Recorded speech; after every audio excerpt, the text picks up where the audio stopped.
that sound is, drives me nuts. And in every Freightliner I've ever driven.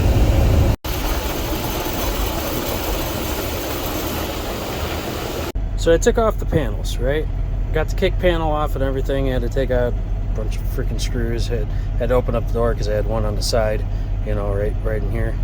But wondering what the hell that noise was. Sounded like a clamp to the exhaust or something, you know? But lo and behold, move these things out of the way. Lo and behold, it's those little metal clips right there. Watch. Whoops, wrong one. You see that?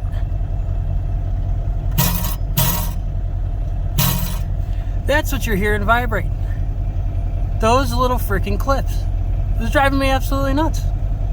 So, alright, well, now I'm going to take them out. So, if you're looking for the noise, it sounds like a freaking clamp on your exhaust is loose.